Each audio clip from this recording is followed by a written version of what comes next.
Welcome, listeners. This is Faithful on the Clock, the Christian podcast for professionals where every salmon swims upstream to get your faith and work aligned. I'm your host, Wanda Thibodeau, and if you've ever felt like other people take advantage of you as a follower of Jesus, or if you're afraid that they might, stick around. My whole show today shares the traits people are most likely to abuse and how to protect yourself while still serving well. I'll be offering some of my personal experiences along the way. Let's get started. I just want to begin by saying all of the traits we're going to talk about, your characteristics as a Christian, they set you apart. And I want to just encourage you here, do not ever be ashamed of that, okay? Don't ever be ashamed that you are different for God. And I say that because when people see you as a target for not being like everybody else, I know it doesn't feel very good. Fact is, it can feel pretty raw and lonely sometimes. But God knows what you're trying to do on His behalf, okay?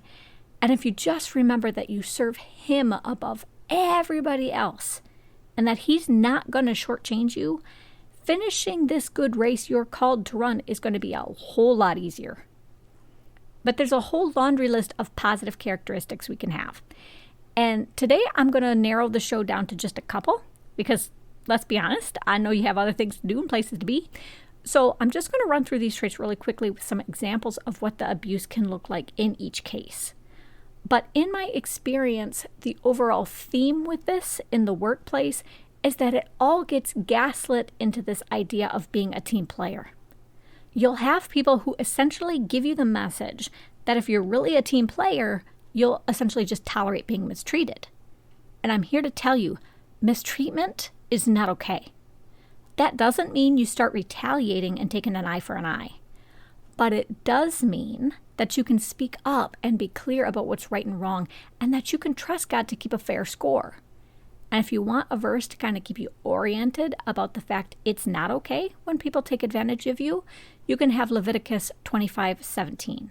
That very bluntly says, "Do not take advantage of each other, but fear your God.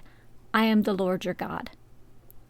So first out of the gate, we've got generosity. People might always come to you looking to donate to fundraisers. Or maybe they convince you to turn down the pay raise you need and deserve, telling you people need to sacrifice to keep the company going. Or maybe it's not money they ask you to be generous with. Maybe it's time, and you're always asked to stay late or cover shifts or mentor or train other people. I was working for a company one time. It was maybe half a dozen years back now. Not a bad company or anything. But I got a reputation there as being really dependable. And people trusted the quality of what I was doing with my writing. It's not the first place where things have been like that. But I had one particular editor. They always asked me to step in when they had a rewrite or draft that needed a fast turnaround. And finally, I was just getting overwhelmed. And I had to tell the editor I just didn't have any more bandwidth. And the editor actually got upset with me. And they said to me, "I'd expect a Christian like you to give a little more." And I'm like, really? Really? It was pretty awkward. But it did tip me off that I needed to have better boundaries, which we'll talk about in a second. And I had to kind of shift how I took projects to keep that under control. But this issue of generosity, people also could ask you to share your resources, including the information you've gathered on your own, on or off the clock. That happens too. Then we've got forgiveness. That whole idea of turning the other cheek, right? And so this is where, maybe somebody throws you under the bus in the meeting, and later on they're just like, "Come on, let's just move forward. Let it go." Or maybe the boss does something just completely out of line. Maybe there's sexual harassment or embezzlement or that kind of stuff. And people put pressure on you to give the boss another shot. And they tell you not to drag HR into it because the boss has learned their lesson. Or patience. Now, on the one hand, this gets into patience with time. Like, okay, the boss has said you'd be up for a promotion way back 5 years ago, and you still got nothing. Or people might tell you, don't complain. That's just how the process goes. You're going to be at this for a few weeks or months before you can move forward. And they'll play on the general idea of faith here too. They'll tell you that you've just got to trust them, even without data. Or they'll say that everything's going to work out if you just believe in yourself and the team enough. There was another company I was at where one of the supervisors, they'd let me know every once in a while that the company was going to be hiring. And they'd kind of put the bug in my ear that I should apply for one of the new higher level positions. And this went on for months. And I finally said, what's going on with these jobs?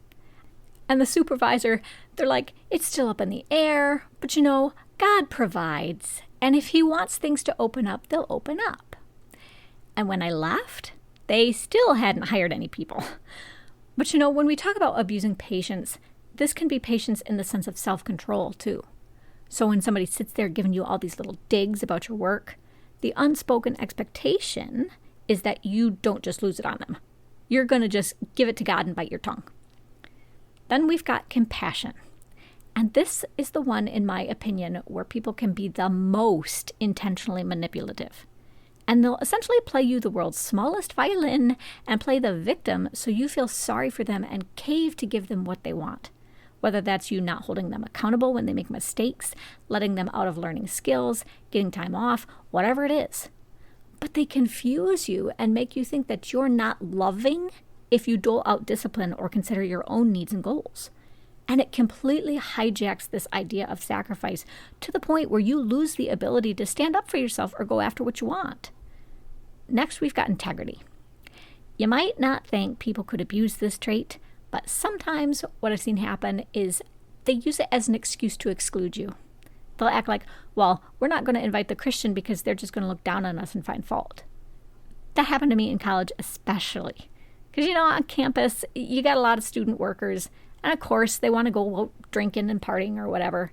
And I wasn't about that. There was this one time I was out with some people from work after this event, and we ran into some other people. And one of my coworkers knew who these other people were, but I hadn't met any of them. And so my coworker's introducing the people from our work team to this other group. And my coworker gets to introducing me, and she says, "That's Wanda, but she's a Bible person." And the other people in the group, you could just feel their whole attitude shift. And suddenly, the people in the other group, they just immediately tried to put their attention on some of the other people there. So it made the whole encounter just kind of icky. But then another example of integrity abuse is that sometimes when there are shady things going on, people will either ask you to take the fall or they'll just set it up so you get blamed. And sometimes that's because people honestly resent you. They flat out resent the fact you're squeaky clean and want to take you down a peg or two. But sometimes, again, it's this team thing going on where people want to see how far you'll go to prove you belong. Or in some cases, they just want a way to make sure nothing really changes. Because if you've had great integrity, the boss might take that into account when they're dishing out discipline. They might be more lenient because of your record and just give you a slap on the wrist. And then the people who really ought to be disciplined, they're still free to do whatever they want.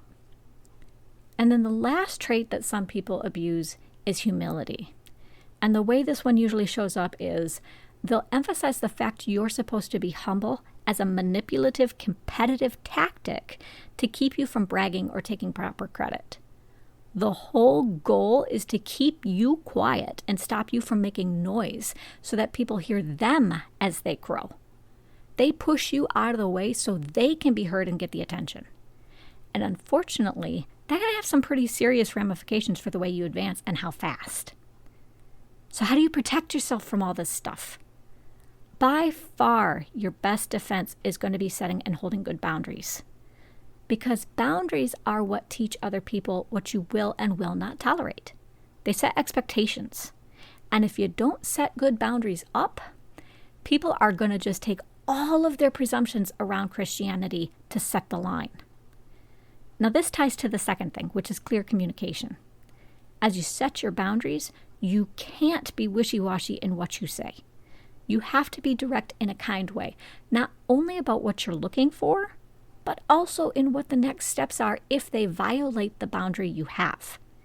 And you have to make sure you are communicating to the right people at the right time. If someone throws you under the bus in a meeting, you don't complain about it to a buddy from a different department. You don't wait a month and then bring it up. No, you immediately talk to that individual. And if they brush you off, you document everything and go straight to HR. But communication also includes taking time to talk to other people about your faith, letting them get to know you, saying, this is what God says compassion is. This is what's in the Bible about forgiveness. Because if you don't have honest conversations with them about what you believe or how you interpret the scriptures, again, they're just going to make a bunch of presumptions.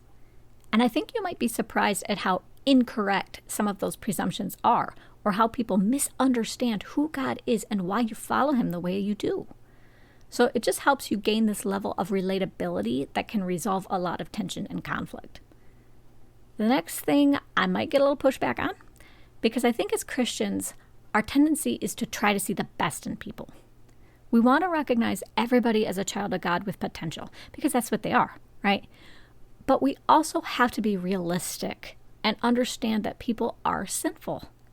And so there's some sense in being on guard for that and knowing that a lot of people can be really lost. So even as you do your best to preach and share the good news, even as you know that redemption can be a long game, take some proper heed of 1 Corinthians 15:33. That says, do not be misled. Bad company corrupts good character. There might very well be some abusive people who will not hear you. And the Bible warns us that not everyone is going to believe in Jesus or do the right thing.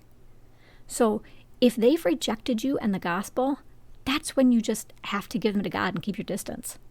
And the temptation in the work context typically is to keep company with them because they're the ones with the authority or connections that can help you advance. But I'm telling you, there is no job or promotion that is worth your character, okay? Maybe you can find a way to be assigned to projects they're not on or something like that. It doesn't automatically mean you have to leave your company. But if you have to skip an opportunity and look for a way forward somewhere else to make sure you don't get corrupted, you do it.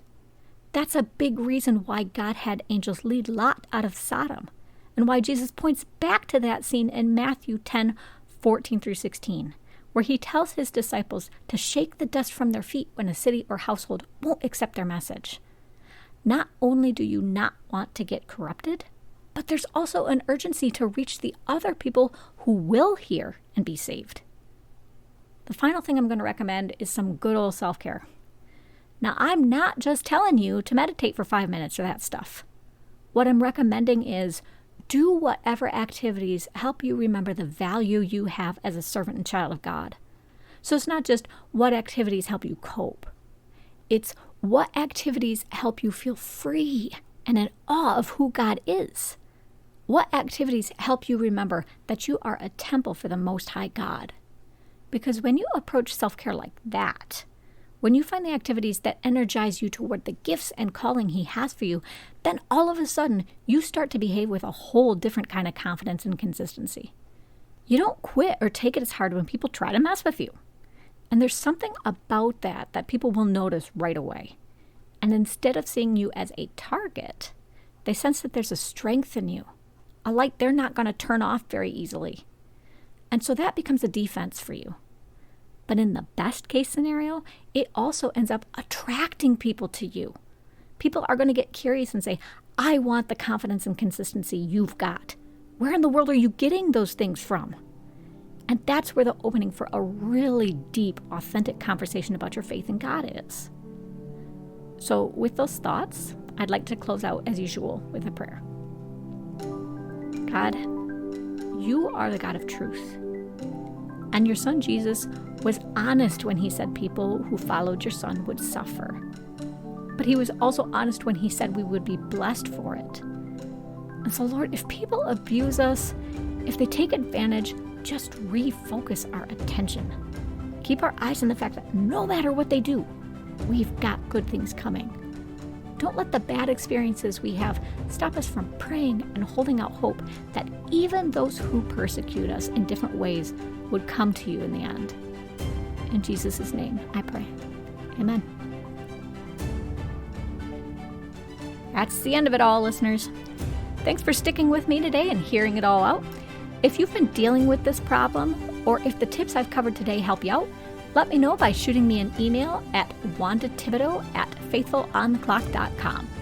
Next time, I'm going to be talking about polymaths. Do you really need to be one to succeed in modern business? The story of the building of the tabernacle has some clues. I'll see you in 2 weeks, everybody. Be blessed.